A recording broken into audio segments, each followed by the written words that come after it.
আমাদের সন্তানরা মেধার অধিকার চেয়েছিল মেধার ভিত্তিতে তাদের কর্মসংস্থান, তাদের পড়াশোনা, তাদের সব কিছু হোক। তারা কোনো রাষ্ট্র ক্ষমতার পরিবর্তন চায় নাই, তারা কারো ক্ষমতাচ্যুতি চায় নাই, তারা চেয়েছিল মেধার মূল্যায়ন হোক।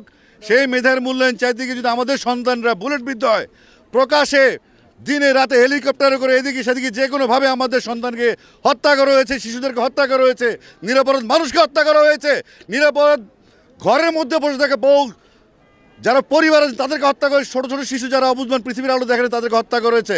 এখন এই আন্দোলন থেকে পিছু হটার কোনো সুযোগ নাই, আমাদেরও কিছু করার নেই, আমরা ব্যর্থ। এই ছাত্ররা সড়ক আন্দোলন করেছিল, এই ছাত্ররা এখন কিশোর বয়স থেকে তরুণ হয়েছে এবং তার ম্যাচিউর হয়েছে। আমরা কোনো কিছু সিদ্ধান্ত নিব না, আমরা তাদের অনুগত হয়ে তাদের হুকুম মতো আমরা কাজ করব। এবং আমি বিশ্বাস করি যেই প্রজন্ম জেগে উঠেছে, এই প্রজন্ম হারার জন্য জন্ম হয়নি এবং এই প্রজন্ম হারবে না। আমি আমার ছেলেকে নিয়ে এসেছি, আমার ছেলেকে আমি সঙ্গে করে নিয়ে এসেছি। আসো, সে নর্থ সাউথ ইউনিভার্সিটি ওয়েট করলাম। আমি লন্ডন থেকে আজকে আসছি, দিয়ে দিলাম। তোমরা গুলি করো, গুলি করো, সবাই।